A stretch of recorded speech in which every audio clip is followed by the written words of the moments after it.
World Cup Digest with your boy Dominic Rich and Football Pharaoh. You notice I look kind of fresh.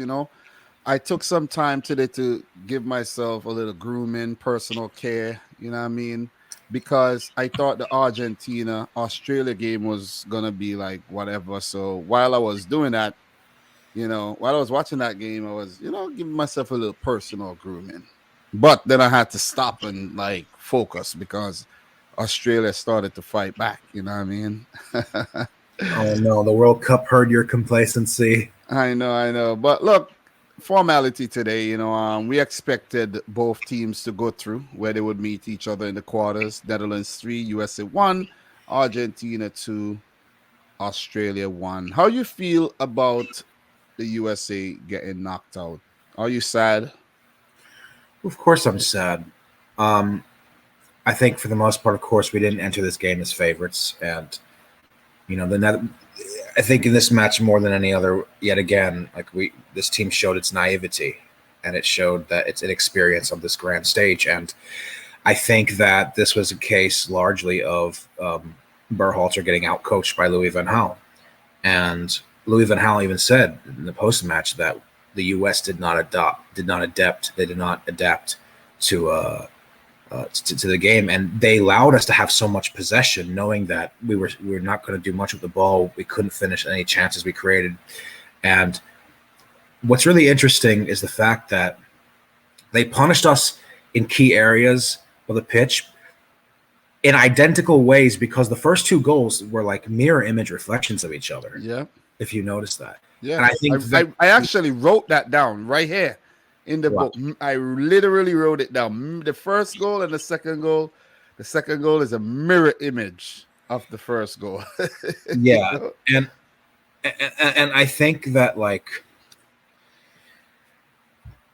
I don't blame this on the defense necessarily. I think Riemann and Zimmerman were not the problem today. They did well enough when they were compact and had to defend in the area. But then when they got pushed back after a counter, they struggled. And, like the Netherlands, they were capable of like allowing as many half chances as needed to win the ball back and then break. And then, like, we left so much space in back behind the line. And Dumfries, he just had to not pass directly, but in the space behind him, and to try to close those spaces.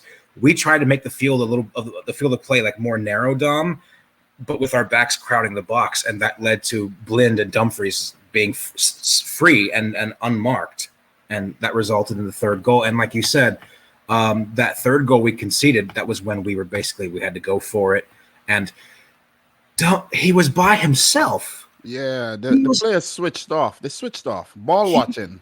Yeah. Van Gaal figured out, I think within the first 10, 15 minutes, how we were going to set up. And they were okay with it. Let us have the ball. And we had 60% possession.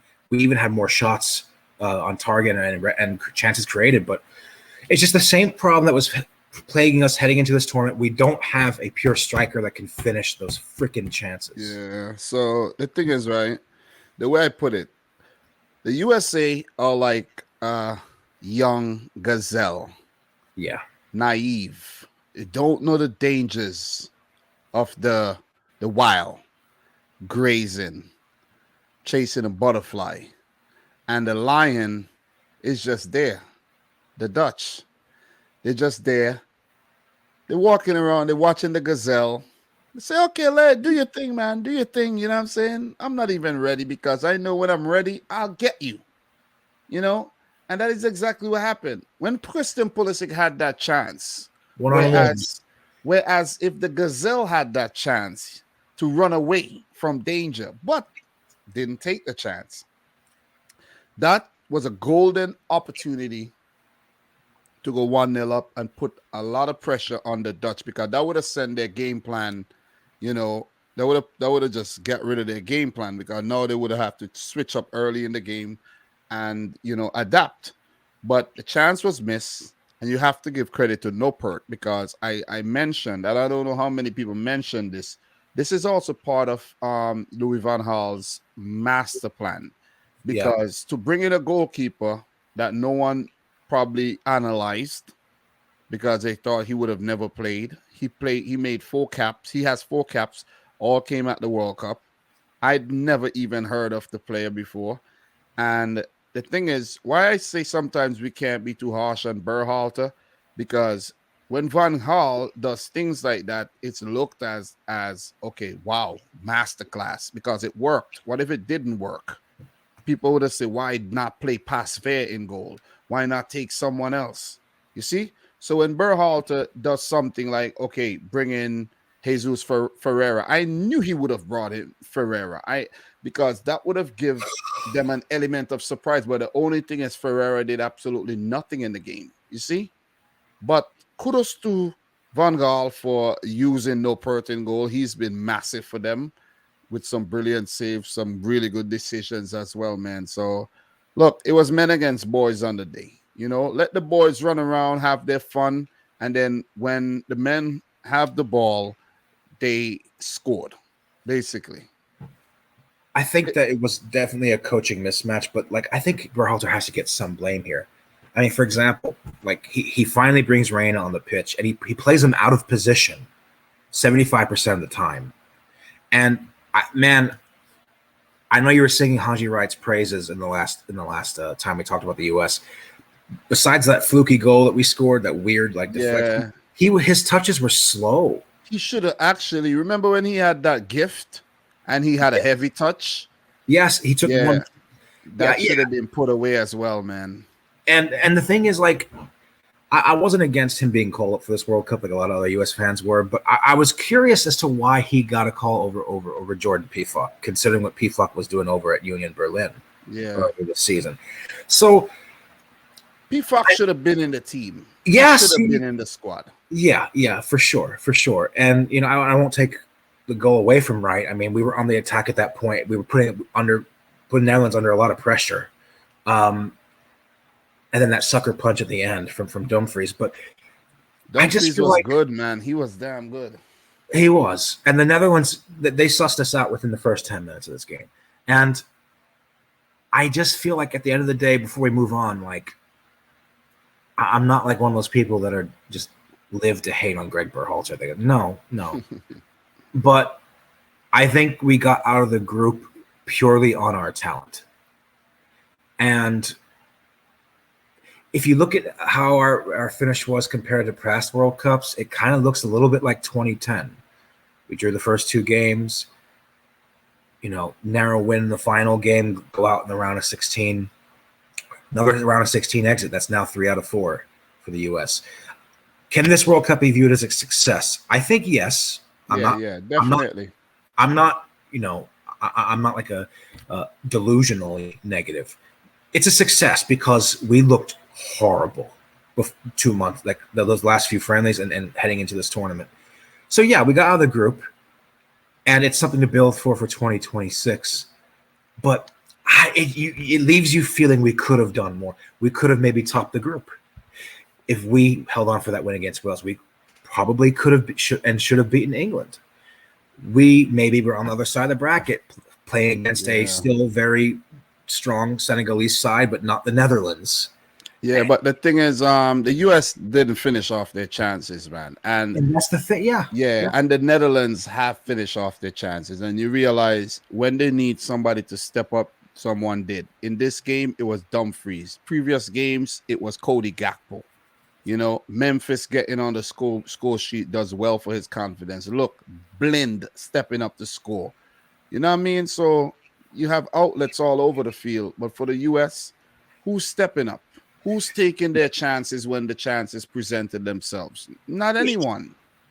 And that's not even mostly Greg's fault. It's just that we have a striker issue at the moment. We haven't sorted out.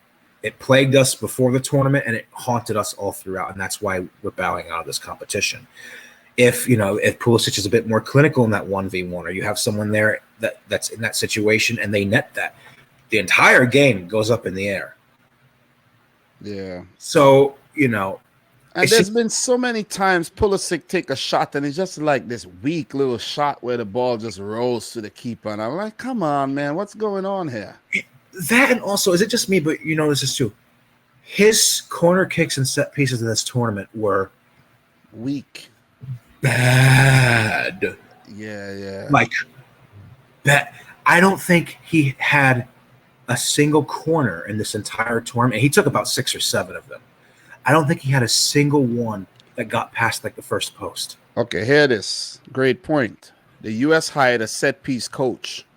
I heard. They didn't score a single set piece goal. Yeah. You see? Yeah. We didn't score enough goals, man. You know what I'm saying? I live in the US, so I'm gonna say we. You know what I mean? I've been trying to be neutral throughout the entire World Cup. I don't really have a team, but I live here. Do you think Greg Berhalter is gonna stay on? Because you know the contracts end when the World Cup ends, right? For Greg Berhalter. Do you think they renew? Yeah, I was thinking about this before we started the stream. I don't know. They don't have to, you know, because here this. Remember, the U.S. does not have to qualify for 2026. So correct. They could say this is an opportunity to start fresh with someone else, build up the group. But then they might look at Greg and say, okay, he knows the group.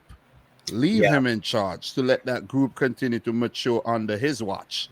Yeah. See what I mean? So he might actually stay on, man. But look, we move. The USA knocked out. And before I forget, CONCACAF are the first confederation officially knocked out of the World Cup. No more CONCACAF teams left. Yeah. If I had to guess, I think he's going to get a contract extension. Yeah, he will. He will. How I feel about it, I'm actually more neutral about it than you would think I would be. I'm not sure yet how I feel about it. But okay. But you want to move on? Anyway. Yeah. So look, the Netherlands will play Argentina in the next round. That's a repeat of the 1974. There's a 1974 game. That was what, semifinal, I think.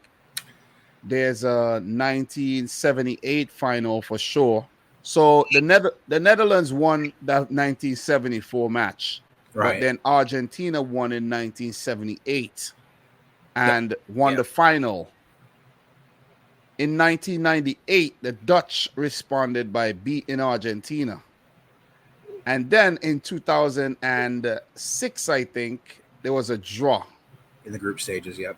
And then in 2014, Argentina then got their revenge. So now I guess it's the time for the Dutch to get past Argentina. And that brings us to the other game, Argentina 2. Australia 1. Lionel Messi, 35th minute. Good team goal. Good little close proximity passing and quick shot by Messi. And then the Alvarez goal was a gift sent down from the soccer gods because, you know, they were playing against the Socceroos. So the gods sent down a really good gift where Matt Ryan thought he was Pele. Prayers up to Pele, by the way. He's in, you know, on his deathbed. So prayers up to Edson Aranto de Nascimento, I think his name is. No, yeah, something like that. Edson Arantes do Nascimento. Pele, man.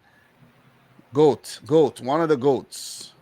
So, yeah, Matt Ryan thought he was actually Pele at that time. And Rodrigo de Paul pressured him. And Julian Alvarez coming up clutch again. Listen, Julian Alvarez got to start every Argentina game. Yeah. This guy, Lautaro, is a joke, man. Massive disappointment.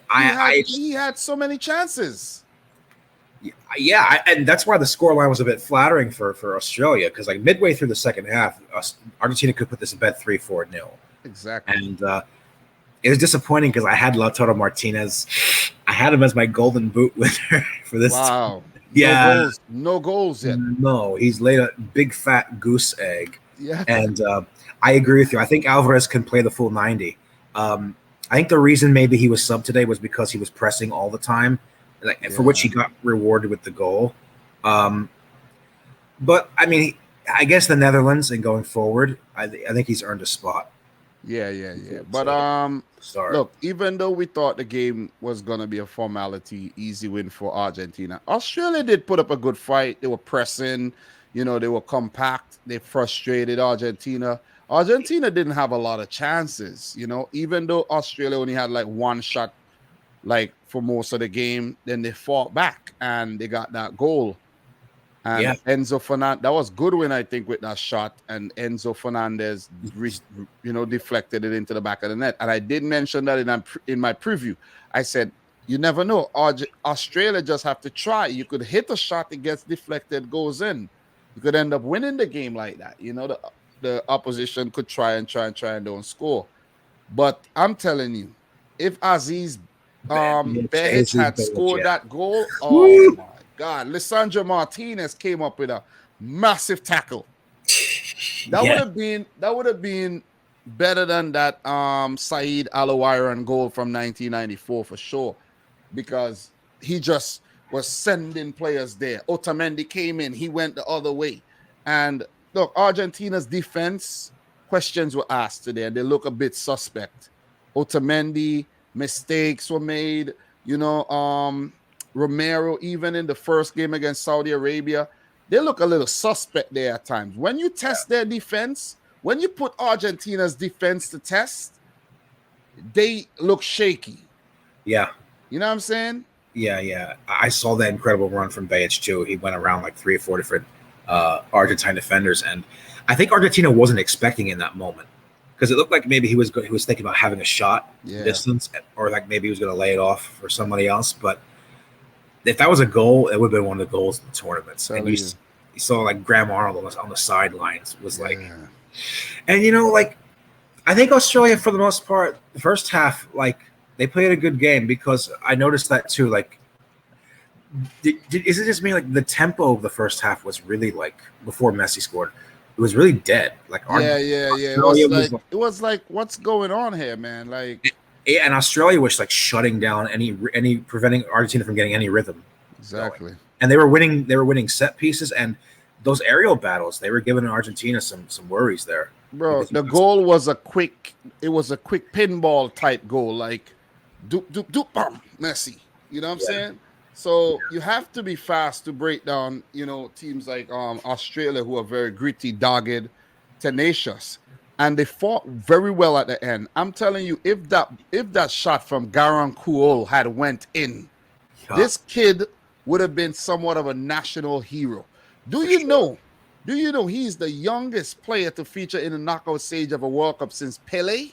How old is he? He's 18. Oh my gosh. And Newcastle signed him up.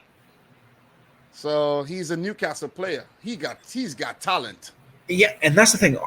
Australia almost took this game to extra time. Exactly. Were you at one time watching the game? I was like wanting it to go to extra time just for the drama and the chaos.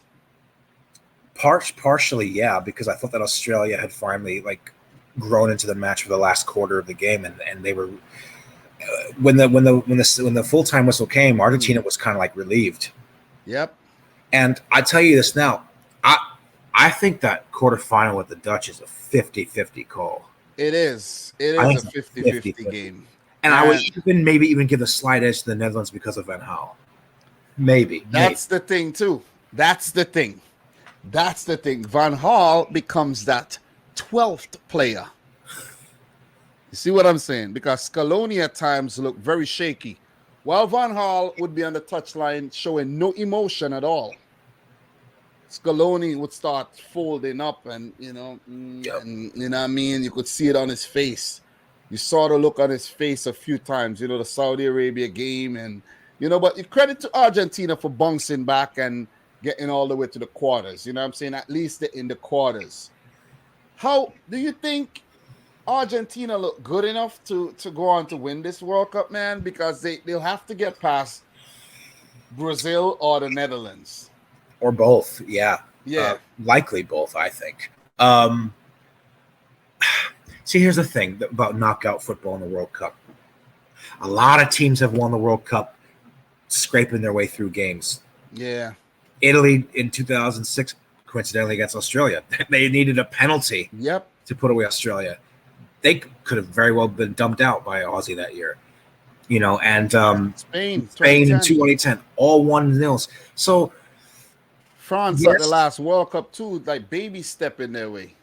I think the answer is yes, they can, but I agree they need to shore up their defensive woes at the back, because I think they're a team that, other than that match against Saudi in the group stages, they weren't really tested.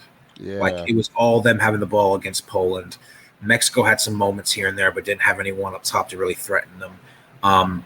It seems like they're out of their element when teams put them under pressure. I think because usually they're the ones that are passing around patiently. exactly. But that's the So, thing too. When Saudi Arabia actually put up a fight in the final third there, Australia, Argentina. I don't know why I always say Australia for Argentina and Argentina for Australia. I don't know why I do that, but Argentina, they folded yeah, because when Salim Al Dosari was doing his thing, they never expected that. And when Yaya Al Sherry took a shot and went in, you just have to take a shot at Argentina. Take a shot. And the Dutch will surely take a shot. You know what I mean? They would threaten yeah, because they have the quality to threaten. It's gonna be a good battle between Dumfries and Acuna, and over on the other side as well with Blind, more reserved, but still he's been going forward. I think the Dutch still have a trick or two up their sleeve. They are yet to unleash Noah Lang. I don't know why Noah Lang has not featured yet, oh yeah, yeah. but the Dutch, they got a trick or two. You saw that Javi Simons came on today. Yep. They have a trick or two up their sleeves. Remember, I told you this. It's going to Yeah. be a tough one to call. I don't know, but the Netherlands cannot be trusted at World Cups. That's the thing. This is poised for a great story for Van Gaal. Yeah. Like for some reason they got some kind of tournament hoodoo. Yeah, Like yeah. So I mean that quarterfinal, we'll get to it when it comes, but I could see that being like a 1-0 either way for either side, like a tense 1-0 or even like penalties. I mean, that's a quarterfinal tie that I think you and I are going to have to do a lot of thinking about. But yeah, I've been thinking I probably need to go live for that quarterfinal and just go live for about 4 hours to figure this out. who would you root Because, for in that? Would you root for Argentina because you want to be right about the pick, or you root for the Dutch because you want them to get close to winning a World Cup? bro, I don't know. Same here, man. I don't know, man. I was bussing. Look, I was looking at some predictions for some game, like for example, like Croatia, Japan, and I'm busting my brain because Japan looks so good, and then Croatia, they have their moments. And with that being said, let's move into the next Tomorrow's games games. Yeah. because we could stay and talk about these things forever. But let's take a look at these things. Look, France, Poland coming up tomorrow. What you got? I think that France will win. I don't think it'll be a clean sheet. I think Poland will get one, possibly off a set piece. I think it'll be 3-1 to France. I did see your mini prediction, man. I had to get that quickly. I did watch that today. So my prediction for that game, I put out the video. I'm going for 2-0 to France because Poland, they don't really show intent going forward, though. That's the thing. They really don't. And when they do, I think it would be out of desperation and it would allow them to get picked off. So I'm going for 2-0. But they've been a rather steady unit so far, though. Okay, we agree a 2-goal margin then. Yeah. So England, Senegal. I think this will also be a 2-goal margin, but I think England will be made to work for it. I am going with a 2-0 victory for England. Yeah, me too. 2-0. I have 2-0 as well written down right here. 2-0. And those videos I put out on my channel as well, you know what I mean? I've already got the Croatia and the Japan one mapped out, and I have the Brazil, South Korea as well. Just for fun, right? Bro, I can't wait for Japan, Croatia. imagine, right? Just in another alternate universe. Imagine Japan versus South Korea in the quarterfinal. That would be mad. Ooh, yeah, that would cause an internet war. That would be mad, bro. You know what I'm saying? Yep. That would be crazy. And you'd be like that would be like a commentator's nightmare, man. You know what I'm saying? Yeah. Plus, also Brazil being dumped out early would be a big shock. Yeah, Brazil got to be careful. They have like 5 Kims at the back there. So, you know what I'm saying? They got to be careful they don't get kimmed out of the World Cup. So, bro, it was a fun episode, a shorter one. You know, I'm relieved that we don't have to go an hour. You know, we've put in the work, episode 14, and tomorrow we'll come back to talk about the England, Senegal, and of course the France Poland game, and we'll predict these ones. We'll predict these ones, and then we'll do a quick overview of the final ones, and then we'll get to those eventually. We do have a few rest days, and we've been talking that we might want to do some 2026 World Cup discussion or something. We might do something like that. So, Yeah, you for know, sure. yeah. We'll work on that. But it's been a fun one. The World Cup's, you know, is winding down. We've now plateaued and we going down towards the finish line now. You know what I'm saying? Because you think about it, the thing about that analogy, 16 teams got to the top and 16 other teams give up on the way up and be like, nah, man, I can't take this, man. I give up. They tapped out. And then these other 16 teams racing down towards the finish line. And the race is not for the swift.